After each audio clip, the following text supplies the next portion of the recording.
Tom Waits, singer, songwriter, actor, and today I'm gonna do my unscripted ranking of each of his studio albums. I'm going to be ignoring both live albums and the compilation albums that are here for some reason. But other than that, let's get into it. Starting with his debut album, Closing Time, which is a good album. I think in the greater scheme of his discography, it actually stands pretty decently. However,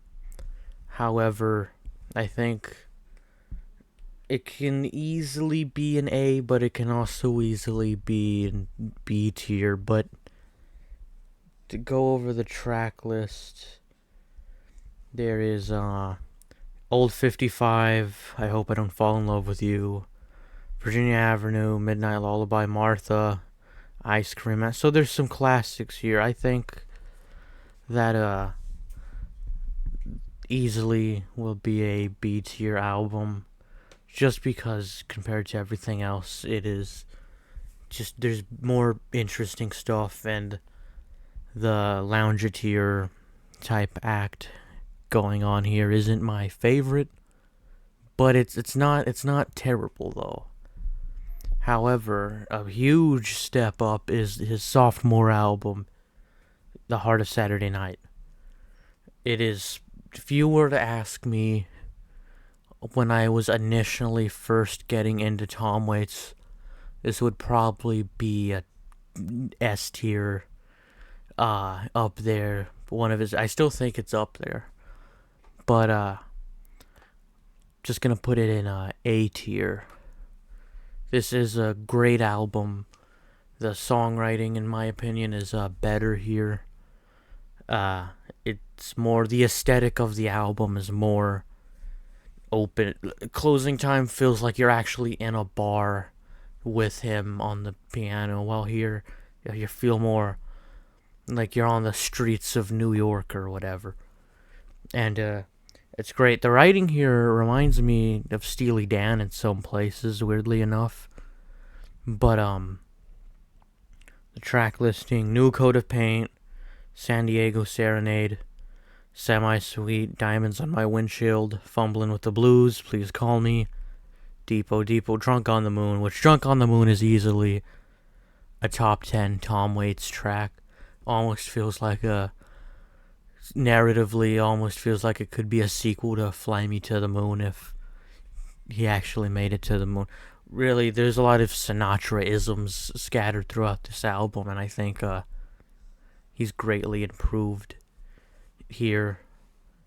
Other than that, only negative really is that compared to everything else, he just gets more interesting. Not to say this isn't interesting, but really, the 70s material just, in my opinion, sonically does not stack up. I think lyrically it's really up for debate, but I think A is a nice place for it. Next album, which is a fake live album. I've seen a lot of people think this is a live album. It's not.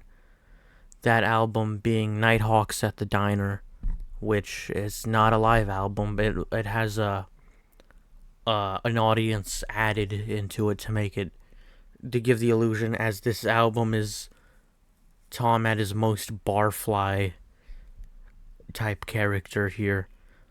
And here it makes it seem to aesthetically to make it feel like you're in the bar that he's set up here. My problem with it is that it more so feels like background music you can just throw on if you want to feel like if you're in an actual bar. It's not the most interesting. Like the Tin Pan Alley stuff is alright. I'm not interested in it really. It's not, I wouldn't call it bad, but I think there is just better stuff here. Although it does have the Piano Has Been Drinking, Eggs and Sausage in a Cadillac, I think that's what it's called. That one track. Anything else on here? Nobody, I think that was a good try. Oh, Warm Beer and Cold Women. Uh, so yeah, there's some tracks here, although again, not my favorite. Feels a bit bloated, in my opinion, but I think that it's a whatever album. But now an album where Tom would step up, is Small Change, which in my opinion isn't the best of his. I know there's people that say this is like up there, but really I beg to differ. Small Change is when Tom starts using his iconic gravelly voice. Because in these 3 albums, Tom does not do the voice. It wasn't until Small Change where he decided to do that, and there's some growing pains in this album, but really it's a fine album. I think Step Right Up is probably the best track here. I also believe that track is improvised, which is crazy to think about. But there is Invitation to the Blues, the one that got away. The first track, Tom's Blues for Sheets in the Wind in Copenhagen. It's an alright album. Not my favorite, but I can see why. I think from a songwriter point, people really enjoy this, which is nice, but I also take into account how it sounds sonically, and I'll put this in C tier, just because, again, not my favorite. But yeah, next up is arguably probably his worst album. Now, when I initially got into Tom Waits, I hated this album. I thought his voice sounded terrible. Sonically, it was boring as shit. But coming back to it, I don't hate it as much. I think I've come to enjoy it, actually. Foreign Affairs is probably definitely the weakest album from the 70s, in my opinion, and definitely one of, if not his weakest album. I think his voice, he somehow regressed compared to Small Change when it comes to his voice. I guess because he was still experimenting with it, but again, nothing really special here aside from I Never Talk to Strangers, Potter's Field, and Burma Shave. Other than that, everything's pretty, disposable in the grand scheme of things. Like, it's not terrible. I think it's interesting. The most interesting thing about it is sonically, it does cool jazz, so it's almost like if Miles Davis did a Tom Waits album, but really it's easily just the D tier. I would put it in C because it has grown on me, but it's like if I have to look at his whole discography and line it up, it's like there's nothing really important here. Next up, though, is a major step up, Blue Valentine, his most romantic album. There is just, like, out of all the 70s material, this is definitely his best. When I was first getting into Tom Waits, I also didn't like this album, but re-listening to it, I've grown to like it quite a bit. There is Somewhere, Christmas Card from a Hooker in Minneapolis, Romeo's Bleeding, $29, Whistling Past the Graveyard, which Screamin' Jay Hawkins has a cover of. So that's cool. Kentucky Avenue, and the title track. It's like really everything's great here. I think easily this is our first S tier album. And definitely the strongest of the 70s. And this concludes the 70s material from Tom Waits.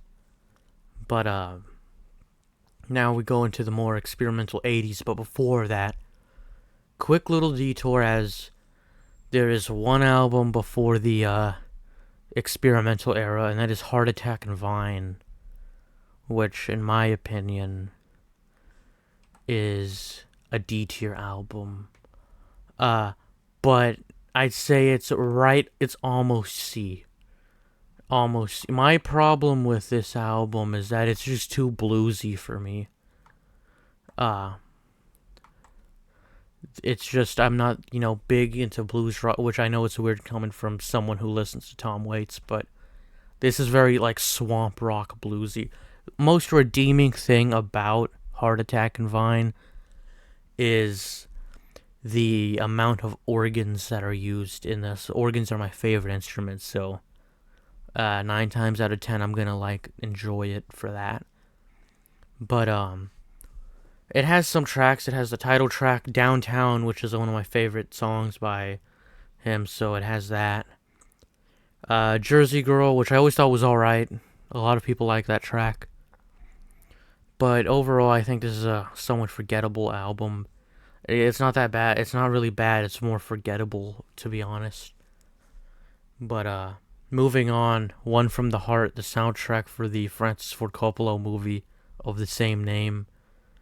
I think it's really good. Unlike in Foreign Affair, when there was that duet track, here the vocal chemistry works pretty well, actually. And I really enjoy this album, actually. He doesn't do the voice here. It's pretty accessible. And I'd say that my only thing that's slowing this album down is that it suffers from being a soundtrack in some places. I feel like if it wasn't, this could have just been a full album. But there's some tracks that are on here that are just soundtrack songs. But for the most part, I think there's probably, looking at this track list, there's probably 1 or 2 tracks that are like that.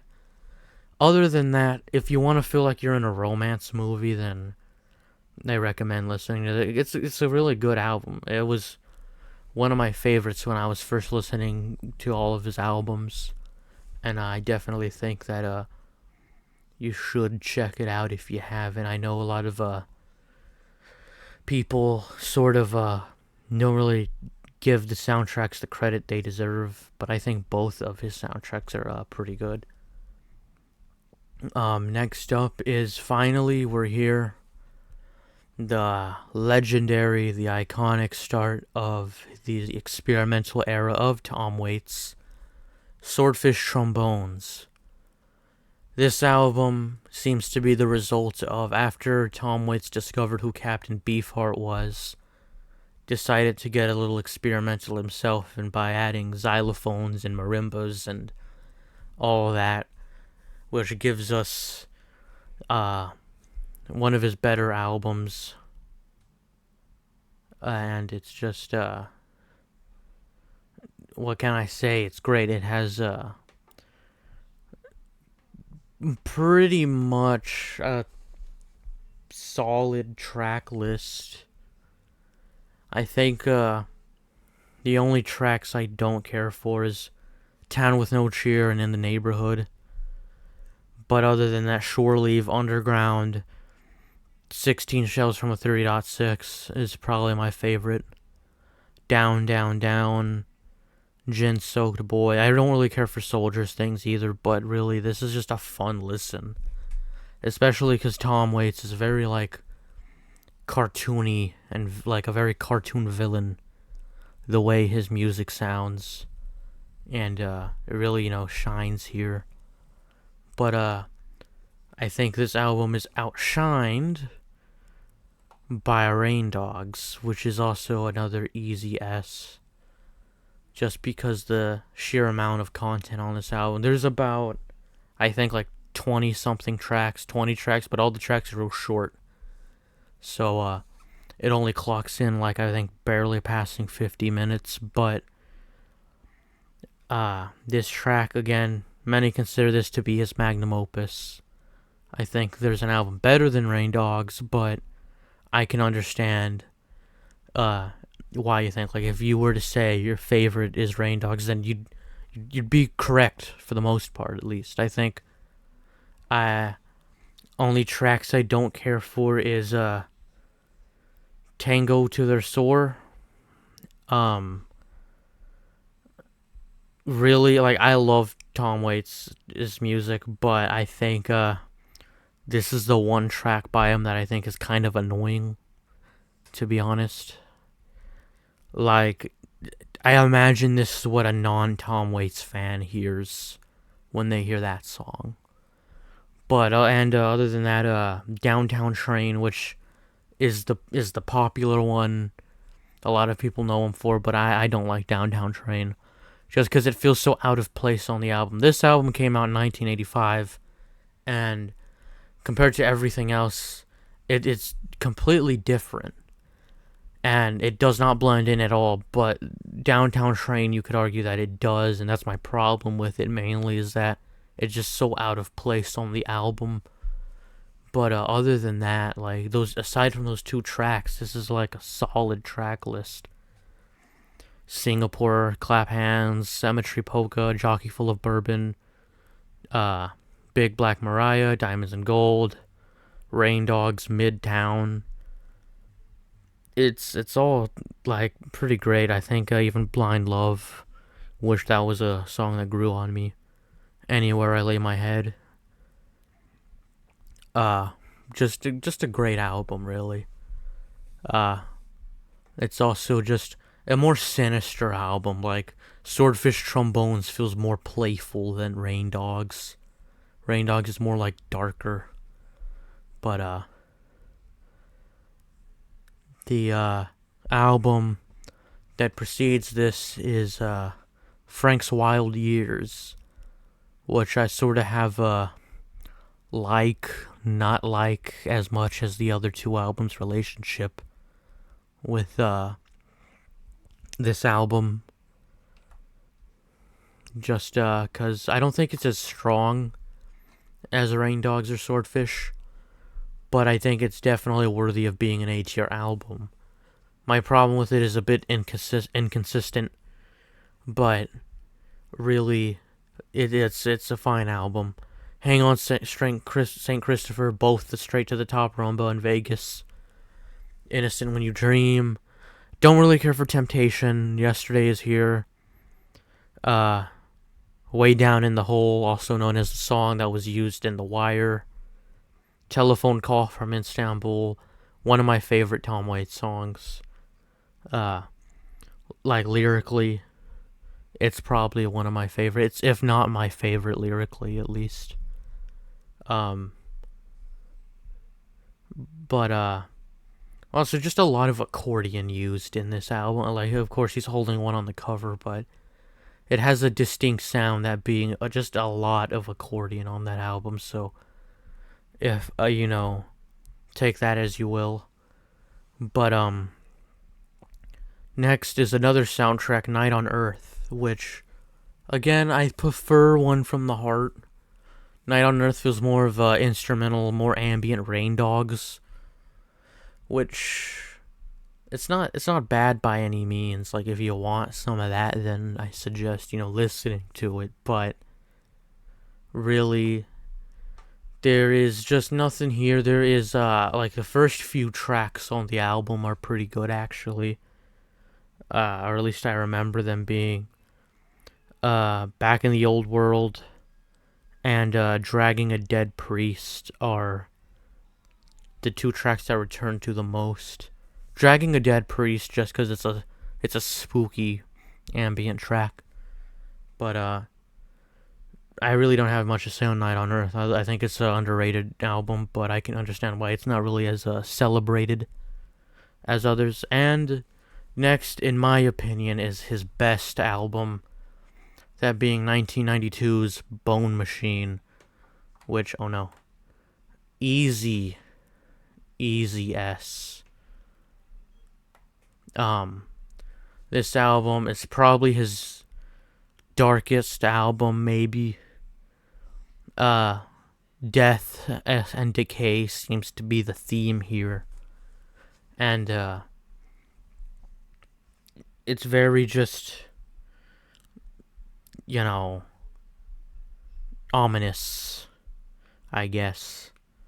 Like there's a couple of tracks like I don't really care for Dirt in the Ground or Let Me Get Up on It or That Feel, but other than that, it's like this is a fantastic album.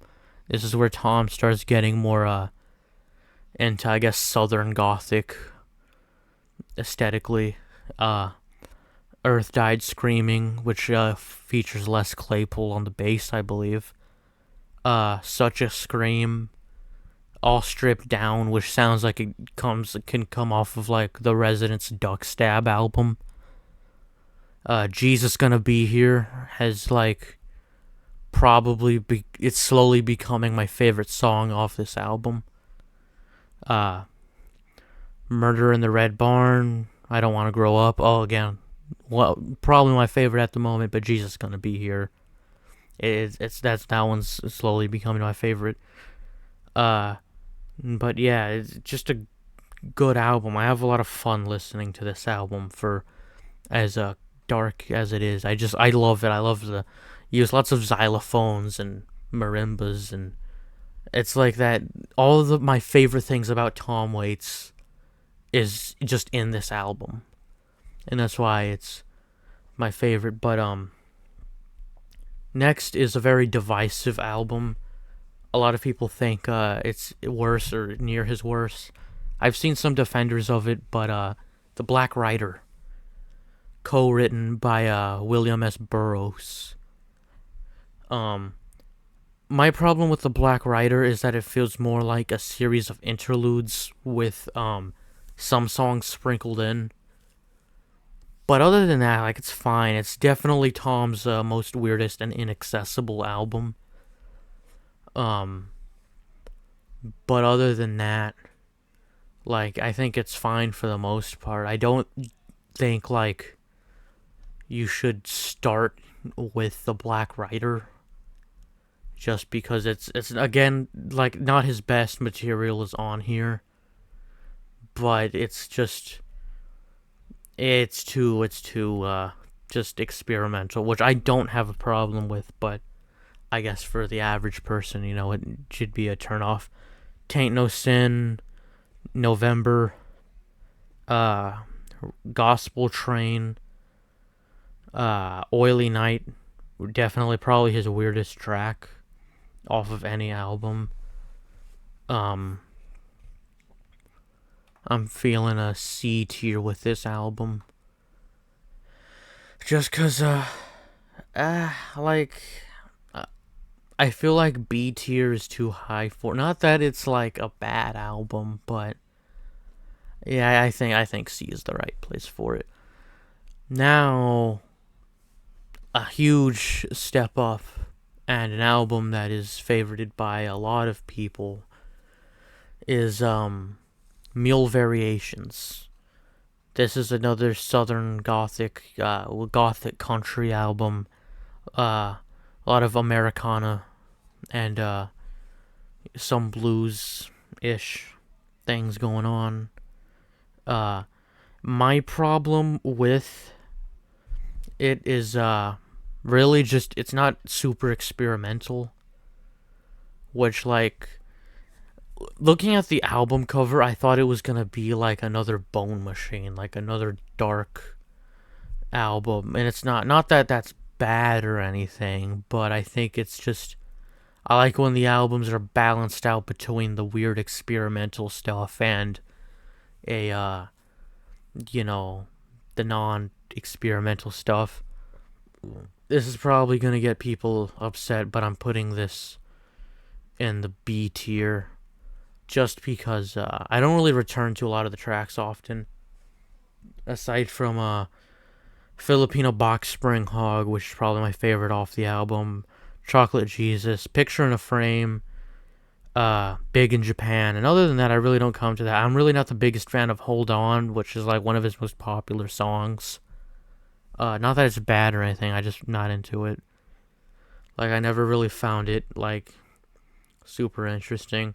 Black Market Baby's pretty good. Eyeball Kid. other than that, it's a good album. I used to have it higher up, but like re-listening to it, it's just I don't really care for it as much as most people do. Um, Next is an album that I'm sort of divided on, because on one hand, it is a very like it's a very it's a low feeling album. It's not really happy. It's not really like crazy experimental, but Alice is a album that has its fans, and I think songwriting wise, people consider it one of his better albums. But personally, I find it a bit boring. Not that it's bad or anything, but I think B is probably the appropriate place for it. Just because the stuff I do like a lot. Um, Poor Edward. That one German gibberish word, which I'm not even gonna attempt to pronounce. Flower's Grave, Watch Her Disappear is probably the best track off this album. Everyone is mad here. We're all mad here. Is probably the better track off the album. But I prefer the album that released on the same day as this album, which is Blood Money. It's a very grumpy sounding album, very cartoony. Probably the most. I know a lot of people like joking that he sounds like Cookie Monster at times, but I think this is the most Cookie Monster sounding Tom Waits album there is. It feels very mean spirited. Just like this, the album opens with 2 tracks. Misery is the river of the world, and everything goes to hell. It doesn't really feel hopeful. Of course, a good man is hard to find. Starving in the belly of a well. Knife chase. But yeah, it's I've come to like this album. I used to think it was like boring, but I think it can go an A. I definitely I love how cartoony it is. Like, this is probably his most wacky sounding album. It's still dark sounding, but it's a very, again, very grumpy sounding album, if that makes sense. Next up is, in my opinion, which I'm not sure how people are going to feel about this, because it's not considered a bad album. But for the life of me, I cannot keep up with all the songs that are on Orphans, Brawlers, and Bastards. Just because there is 3 albums in it. It's a triple album, and it clocks in about 3 hours. And there's just too much on this. Like, sure, okay, there's Little Drop of Poison, which, a great song. 219, Lie to Me. But other than that, I really can't name any other track. It's hard to keep up unless I listen to it over and over, but like, I'm not really super interested in it. I think most of the songs here are covers, and really, it didn't really need to be released, in my opinion. It's not terrible, but it doesn't add anything to the Tom Waits canon. So I'm gonna put this in C tier. I don't know how people are gonna feel about this. From what I've seen, I've never seen that this album has any shooters for it, but who knows. Next up is an album that I like quite a bit. It's probably my second favorite Tom Waits album. This is his 2000. Is it 4 or 5? It is his 2004 album, Real Gone. And there's 2 versions of this album. The lo-fi version, which is the original version, and I believe the 2017 remix of it, which is not lo-fi, changes some stuff up, and makes it sound more traditionally produced. And this is full Southern Gothic, but it's way more interesting than Mule Variations in my opinion. Very experimental, very it's like there's parts on the album where there's like a turntable, but it's used in like this specific way. It's cool. I like this album a lot. Like I think every track, I think the second half I don't listen to as much as the first half, but easily Real Gone is probably my second favorite. And when I say Real Gone, I mean the remixed version. I listened to the original lo-fi version, and it's not bad, but I prefer the remix just because I guess I'm biased since I listened to it first. But now we're left with his latest album, which is 2011's Bad As Me. And I think this album is I'm sort of conflicted with this album just because the stuff I like on here I really like, but I don't really return to it often. It has Hell Broke Loose, probably one of his best songs. Raised Right Men, Chicago, Talking at the Same Time. Uh, but I'm gonna put this in B tier just because, again, the stuff I like off here, I like quite a bit. But other than that, again, I don't really return to it. Although it had, again, Get Lost I like. New Year's Eve. It's a decent album. I think it doesn't get as much credit as it should.